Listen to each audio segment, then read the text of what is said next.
መላከ ወልደ ኢየሱስም የቤተ ክርስቲያን አገልጋይ እንደነበር ተጠቅሷል። ጸሎተ ፍትሐተ ሥርዓቱ የሞጆ ሉሜ ወረዳ ቤተ ክህነት ዋና ስራ አስኪያጅ መላከ ሰላም ቆሞስ አባ ሰይፈ ገብርኤል ገረመው የ44 አስተዳዳሪዎች አቦ ካህናት ሊቃውንት በርካታ ምዕመናን በተገኙበት በሞጆ ደብረ ብር ቅድስት ሥላሴ ቤተ ክርስቲያን እየተከናወነ እንደሚገኝ ተገልጿል። የአማራ ፋኖ በጎጃም በቀኝጌታ ይፍታይ ንጉሴ ክፍለ ጦር የተደረገው ውጊያ ነው እውነታው። አማራን ለማጥፋትና የኦሮሞን የበላይነት ለመፍጠር እየተንቀሳቀሰ ያለው የአብይ አህመድ የመጨረሻ ያለውን የጥፋት ደብዳቤ ለአራት ጀነራሎች ሰጥቶ ወደ ጎጃም ላካቸው። አማራን ለማጥፋት አማራ መሰል የአማራ ባንዳዎችም ሙሉ ስምሪት ሰጥቶ ወደ ጎጃም ይልካቸው። የጎጃም ምድር ጠላት እንዳስበው አልሆነለትም። ወደ ጎጃም ከላካቸው ምስለኔ ጀነራሎች መካከል ምርኮኛው ሜጀር ጀነራል አዳምነ መንግስቴ ቢገኝበትም ከላይ ሆኖ አማራ እንዲጠፋ ትዕዛዝ የሚሰጠው ምርኮኛ ጀነራል መሆኑ ደግሞ ለጎጃም ህዝብ እምቢ ብሎ እንዲነሳም አንድ መንገድ ነው። ወደ ጎጃም የአማራን ትውልድ ለማጥፋት ከተላኩት መንገድ መሪ ባንዳ ጀነራሎች መካከል ሌተናል ጀነራል መሐመድ ተሰማ፣ ሜጀር ጀነራል አዳምነ መንግስቴ፣ ብርጋዴር ጀነራል ተሾመ አናጋው፣ ብርጋዴር ጀነራል አዘዘው መኮንን ከላይ ከተጠቀስናቸው ጀነራሎች መካከል በሁለተኛው ተራ ቁጥር የተጠቀሰው የህወሓት ምርኮኛው ሜጀር ጀነራል አዳምነ መንግስቴ ከደጀን እስከ ደብረ ማርቆስና ፍኖተ ሰላም ድረስ ያለውን ኦፕሬሽን እንዲመራ የተላከው መንገድ መሪ ባንዳም በደብረ ማርቆስ ከተማ መስከረም ሆቴል ከቀናት በፊት ማረፉንና ስብሰባዎችን ማታ ማታ እያደረገ እንደሆነ መረጃው የደረሰው የቀኝጌታ ይፍታይ ንጉሴ ክፍለ ጦር የመረጃና ደህንነት ባለሙያዎች ያለውን መረጃ ቀጥታ ለክፍለ ጦሩ የጦር መሪዎች አስተላለፉ። እግር በእግር በመከታተል በደብረ ማርቆስ ከተማ እንደተንደላቀቀን በህዝባችን ላይ የሞት ድግስ ሲደግስ ማየት ዝም ብለን መቀመጥ አንችልም ያሉት የቀኝጌታ ይፍታይ ንጉሴ ክፍለ ጦር መሪዎችና የክፍለ ጦሩ ከፍተኛ አመራሮች ቀጥታ ኦፕሬሽኑ እንዲሰራ በሰጡት ትዕዛዝ መሰረት የቀኝጌታ ይፍታይ ንጉሴ ክፍለ ጦር መሪና ምክትል ጦር መሪ ባደረጉት ምክክር ኦፕሬሽኑ እንዲደረግ ተስማሙ። ከዚህ በኋላ ነበር የቀኝጌታ ይፍታይ ንጉሴ 6ኛ ክፍለ ጦር ምክትል ጦር መሪ ሻለቃ ስማቸው ቢሻው ከሁሉም ብርጌዶች የጦር መሪዎችን ሰብስበው የውጊያ ንድፍ ሐሳብ አውጥተው መነጋገር ጀመሩ። ከስምምነት ላይ ተደረሰ። ወዲያ ማርቆስ ተገብቶ ጀነራል አዳምነ መንግስቴን ከተቻለ ከነሙሉ ማንነቱ መያዝ ካልተቻለ ደግሞ ሙሉ የያዘውን ሰራዊት መደምሰስ በሚለው ሐሳብ ላይ ከስምምነት ተደረሰ። ይህን ሐሳብ የጦር መሪዎች ብቻ እንዲያውቁት ከተደረገ በኋላ ሙሉ ብርጌዶች ራሳቸውን ዝግጁ እንዲያደርጉ ትዕዛዝ ተላለፈ። እያንዳንዱ ብርጌድ ራሱን ለከተማ ውጊያ ዝግጁ አደረገ። በዕለተ ማክሰኞ ከሌሊቱ 5 ሰዓት ገደማ ከሁሉም ብርጌዶች የተውጣጣ የሰለጠነ ጦር በዘመቻ መሪዎችና በኦፕሬሽን መሪዎች አማካኝነት ጉዞ ወደ ደብረ ማርቆስ ተደረገ። ከሌሊቱ 10 ሰዓት ደብረ ማርቆስ ከተማ በአምስት አቅጣጫዎች በፋኖ ተከበበች። በረኛው ጅበላ ሙተራ ብርጌድ ተቋቁሮቹ ከጎዛምን ቀስተ ደመና ብርጌድ ከደብረ ኤልያስ ንጉስ ተክለ ሃይማኖት ንጉሷ ከደብረ ማርቆስ ስናን አባጅሜ ከስናን ረቡ ገበያ ንስር ኮማንዶ ከቀኝጌታ ይፍታይ ንጉሴ ክፍለ ጦር ተወርዋሪ እነዚህ ብርጌዶች እያንዳንዳቸው ከ200 በላይ የሰለጠነ ተወርዋሪ እስከ አፍንጫው የታጠቀን ፋኖ ይዘው ማርቆስ ከተማን መጣንልሽ እኛ ልጆችሽ እያሉ ወደ ንጉስ ተክለ ሃይማኖት መናገሻ ከተማ ደብረ ማርቆስ ገሰገሱ። ከዚህ በኋላ የሆነው እንደሚከተለው ነው። ከሌሊቱ 11 ሰዓት ጀምሮ በውሃገን በአዲስ ዩኒቨርሲቲ ተክለ ሃይማኖት ገዳም በ15ኛ ሻለቃ በመምህራን ኮሌጅ እንዲሁም በወህኒ ቤት አቅጣጫ ተኩስ ተከፈተ። በደብረ ማርቆስ ከተማ ወሽቆ የሚገኘው የባንዳው የባዲን ውላጅ ያሳደገው ውሻ ካድሬና ሚሊሻ የገባበት ጉድጓድ ጠፋ። 4 ሰዓት ሙሉ ያለማቋረጥ የእጅ በእጅ ተኩስ ተደረገ። አድባምተና ሚሊሻም ፖሊስ መከላከያ እንደ ቆሎ ረገፈ። ሙሉ የጠላት ኃይል ተደናገጠ፣ ተሸበረ፣ ድንጋጤ ውስጥ ገባ። ዘመን የማይሽረው የአማራ ፋኖ በትሩን በጠላት ላይ ያሳርፎ ገባ። አንድም ፋኖ ከተመደበበት ምሽግ ውልፍት ማለት አይችልም። የሁሉም አዋጊዎች ተናበቡ። ውጊያው ቀጠለም። ከተማው ተሸበረ። ህዝቡ አንድም ተደናግጦ አንድም ተደስቶ በየቤቱ ደስታውን ይገልጽ ጀመረ። ከተማው አንድ ፊቱን በከባድ መሳሪያ ይናጣል፣ በሌላ ጎኑ ደግሞ ከፋኖ ተርፎ የቀሩ አምቡላንሶች ድምጥ ቀውጥ ሆነ። የደብረ ማርቆስ ሆስፒታል ቁስለኛ በቁስለኛ ሆነ። ነገሮች ተቀያየሩ። ጠላት ከሜቴክና ከ15ኛ ሻለቃ ብሎ ከአብማ ጀርባ ፍርድ ቤት ካምፕ ኃይሉን በአራቱ አቅጣጫ በቁጭት የውር ድንበር ማሰራጨት ጀመረ። ይገባሉ አይወጡም፣ ይገባሉ አይወጡም። ጠላት ተደናበረ። ህልምን መወጣት አልቻለም። ጠላት ከየጁቤም ከማኔል ካምበር ተጨማሪ ኃይል ማንቀሳቀስ ጀመረ። ፋኖ ግን ስራውን ያውቃልና የትና በምን መልኩ መጥቶ መውጣት እንዳለበት አስቀድሞ ሳምንት የፈጀ ጥናቱን ጨርሶ ነው የገባውና ሊለከፍ አልቻለም። ለአማራ ፋኖ በጎጃም እንደ ምሳሌ የሚጠቀሰው የቀኝጌታ ይፍታይ ንጉሴ ክፍለ ጦር የብርጌድ አባላት የዋዛ አይደሉምና በ4 ሰዓት የእጅ ለእጅ ውጊያ ጠላትን መሬት አስቀሩት።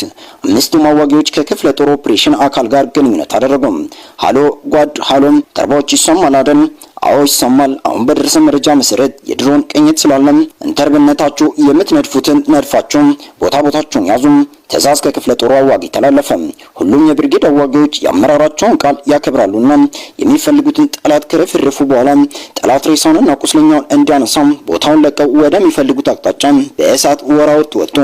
ዳሩ ግን ጠላት ከመጠን በላይ ተመቶ ስለነበር ከአጎራባች ወረዳዎች ተጨማሪ ኃይል እንዲመጣ አድርጎ ስለነበር ከአማኑኤል የተነሳው የጠላት ኃይል ፈንድቃ ወደሚባል ተራራማ ስፍራ አስፓልቱን ይዞ ከተፋለ። ሌላ መረጃ ከመረጃና ደህንነቱ ክፍል አሁንም ለጦር መሪዎቹ ደረሳቸው። ምን እናርጋለን? የበረኛው ጅበላ ሙተራ ብርጌድ ጦር መሪ ሻለቃ ዮናስ አናውጋው ቆይ ተውት፣ ይህን ለኔ ተውት፣ እኔ እንደምን አደርገዋለሁ መልሱ ነበር። ለክፍለ ጦሩ ምክትል የጦር አዛዥ 50 አለቃ ስማቸው በሻ የመለሰው መልስ ነበር። ከመቀስበት ደብረ ማርቆስ ከተማ ላይ ጠላትን ሌሊቱ ሙሉ ተጉዘው ለ4 ሰዓት ያክል ሲያደባዩት የነበሩት ጥቋቁሮቹ መልእክቱ በትዕዛዝ መልኩ ሳይሆን ይሆንላችሁ ይሆን በሚል ስለሆነ የለሆሳስ ድምጽ ነበር ሻለቃ ዮናስ ለአንደኛው ሻለቃ መሪ የተናገረው።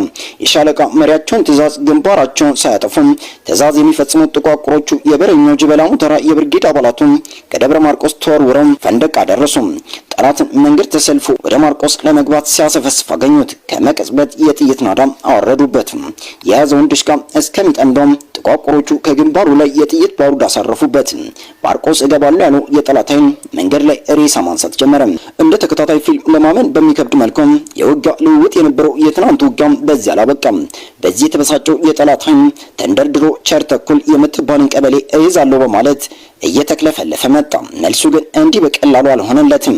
የአማራ ፋኖ በጎጃም የቀኝጌታ የወፍታዊ ንጉሴ ክፍለ ጦር ቃል አቀባይ ፋኖ መምህር ታደገ ይሁን የሚከተለውን አደረገ። ሃሎ የአማራ ፋኖ በጎጃም ምክትል የህዝብ ግንኙነት ኃላፊ ፋኖ ዮሐንስ። አቤት ሸር ምን ልታዘዝ? አይ ዛሬ በነበረው የደብረ ማርቆስ ውጊያ ጠላት ክፉኛ ስለተመታ ተከታትሎን ጨርታክለን ሊዝ ስለተንቀሳቀሰም የአማራ ፋኖ በጎጃምን ህግ አክብረን ትግሉን ህዝባዊ ማድረግ ፈልገናል። ይፈቀዳል ወይ? አረ ይቻላል። መልካም። ህዝቡን በጥሩምባ ውጣና መንገድ ዝጋ። አንካሴ ያለ አንካሴን፣ መሳሪያ ያለ መሳሪያን ይዘ ውጣና ይህን ነፍሰ በላ ባንዳ መክት። ህዝቡ ግልብጥ ብሎም ወጣ። መንገድ ተዘጋ።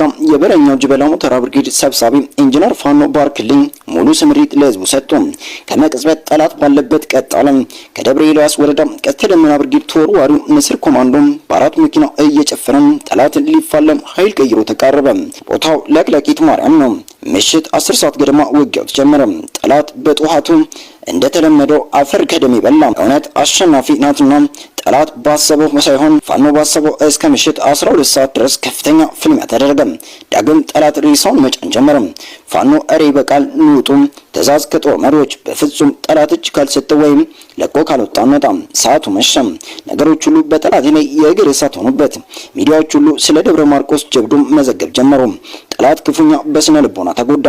ትጥቅ ሊያስፈታ የመጣው የምርኮኛው የጁላ ጦር ትጥቁንና አንድያ ነፍሱን በየበቆለው ጥሎ ፈረጠጠ።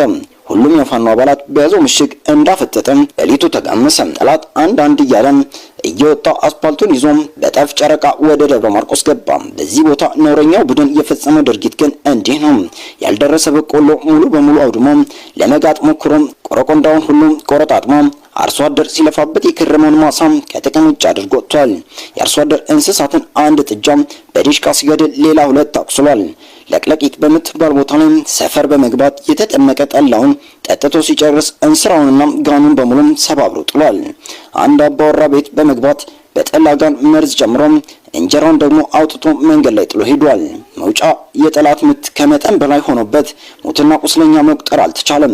የዚህ ማሳያው ደብረ ማርቆስ ሆስፒታልና የግል ጤና ጣቢያዎች ከኛ ቁስለኛ ውጭ እንዳታክሙ ተብለው ተከልክለዋል። የደብረ ማርቆስ ከተማ የአድማ ብተና ኃላፊው በውጊያው ተሸኝቷል። ሌሎች የሻምበል መሪዎችም እንዲሁም በተባበረ ክንዳችን አማራን እውን እናደርጋለን። ድል ለአማራ ፋኖ፣ ድል ለአማራ ህዝብ። መረጃው የአማራ ፋኖ በጎጃም የቀኝጌታ የወፍታዊ ንጉሴ ክፍለ ጦር ቃል አቀባይ አርበኛ መምህር ታደገ ይሁኔ ነው። አስቸኳይ መረጃ ከደሴ ከደቡብ ወሎ መቀመጫ ከደሴ ከተማ 6 ተሳቢ በመከላከያ ታጅቦ ወደ ምዕራብ ወሎ ጉዞ ጀምሯል ሲሉ የአሊፍ ሚዲያ ኔትወርክ የመረጃ ምንጮች ገልጿል። እንደ መረጃ ምንጮች ገለጻ ከሆነ ተሳቢዎች በሸራ ተሸፍነዋል ብሏል። በተለይ ደግሞ ከተሳቢዎቹ መካከል የድሮን አክሰሰሪስ የጫነ ተሳቢ ሊኖር ይችላል ተብሏል። የድሮን አክሰሰሪስ ከቦታ ቦታ ከዚህ ቀደም በተመሳሳይ መልኩ ሲያንቀሳቅሱ ስለነበር ለሰሞኑ ዘመቻ ቅድመ ዝግጅት ሊያደርጉ አሁንም እያጓጓዙ ሊሆን እንደሚችል ምንጮች ጠቁመዋል። በአካባቢው የምትገኙ የወገን ኃይሎች አስፈላጊውን ደፈጣ በመጣል ትጠብቁ ዘንድ ምንጮች መልእክት አስተላልፈዋል። ይህ በእንዲህ እንዳለም ደግሞ በምዕራብ ጎጃም ዞን ከሰዓታት በፊት የሄሊኮፕተር ቅኝት መደረጉን ለማወቅ ተችሏል። በፋሽስታዊ ስርዓቱ ቁንጮና የኦሮሞማ ዝርፊያ አሳላጯ አዳነች አቤቤ በአዲስ መልኩም የተሾሙ የኦሮሞማ ዘራፊዎች ኦሮሞ ላልሆኑ የከተማይቱ መከራ ደቅነዋል። ሙስናን የተሻገረ ጥላችሁ ውጡ የሚመስል ዝርፊያና ሙስና መጠየቅ ሳይሆን ማስገደድ ጀምሯል። ለምሳሌ የንፋስ ስልክ ላፍቶ ክፍለ ከተማ የጤና ቢሮ ኃላፊዎች የጤና ብቃት ማረጋገጫ ፍቃድ ለመስጠት እስከ 250 ሺህ ብር ጉቦ እየጠየቁም እንደሚገኙ ተገልጋዮቹ ገለጹ። የንፋስ ስልክ ላፍቶ ክፍለ ከተማ የጤና ቢሮ ኃላፊዎች የጤና ብቃት ማረጋገጫ ፍቃድ ለመስጠት እስከ 250 ሺህ ብር ጉቦ እየጠየቁ እንደሆነ መረጃ ደርሶናል። ኃላፊዎቹ ይህ ጉቦ ካልተከፈለ አገልግሎት እንደማይሰጡ የታወቀ ሲሆን በድርድር ለተለያዩ የጤና ዘርፎች የተለያዩ ክፍያዎች እንደሚቀበሉ የደረሱ መረጃዎች ያሳያሉ። ለምሳሌ በንፋስ ስልክ ላፍቶ ክፍለ ከተማ ከፍተኛ ክሊኒክ ለመክፈት የጤና ብቃት ማረጋገጫ ለማውጣት 250 ሺህ ብር፣ ለመካከለኛ ክሊኒክ 200 ሺህ ብር፣ የፔንሲዮንና እንግዳ ማረፊያ ጤና ብቃት ፍቃድ ለማግኘት 30 ሺህ ብር፣ የሆቴልና ክለብ ተያያዥ የንግድ ዘርፎች የጤና ብቃት ማረጋገጫ ለማግኘት 150 ሺህ ብር፣ ጤናና ምግብ ነክ የንግድ ዘርፎች የጤና ብቃት ማረጋገጫ ለማውጣት 75 ሺህ ብር እየተጠየቀ እንደሚገኝ ምንጮች ጠቁመዋል። ይህን ያህል ገንዘብ ከፍልም የጤና ብቃት ማረጋገጫ አውጥተን ስራ ከጀመርን በኋላ ደግሞ ለእድሳት ተብሎ የተመኑት የጉቦ መጠን አለም ብለው ምሬታቸውን የሚያቀርቡት እነዚህ ዜጎችም ለእድሳት ተብሎ የሚከፈል የጉቦ መጠን ለከፍተኛ ክሊኒክ 125 ሺህ ብር፣ ለመካከለኛ ክሊኒክ 100 ሺህ ብር፣ ለፔንሲዮንና እንግዳ ማረፊያ 10 ሺህ ብር፣ ለሆቴልና ክለብ ተያያዥ የንግድ ዘርፎች 75 ሺህ ብር፣ ጤናና ምግብ ነክ የንግድ ዘርፎች 35 ሺህ ብር እየተጠየቀ እንገኛለን ብሏል። ከዚህ በተጨማሪም ሱፐርቪዥን እና ኢንስፔክሽን በሚል ሰበብ በየወሩና በየሩብ ዓመቱ እየመጡ ትንሽ ስህተት እየፈለጉም ያስጨንቁናል ወይ ከፍተኛ ገንዘብ በመጠየቅ ገንዘብ እንድንሰጣቸው ካልሆነ ግን እናሽገዋለን በሚል ያስፈራሩናል። በጣም በሚያሳዝን ሁኔታ እድል ሆኖ ካሸጉም ለማስከፈት ከፍተኛ ገንዘብ ነው የሚጠይቁት ብለው ለመሰረት ሚዲያ ዝርዝር መረጃ ሰጥቷል።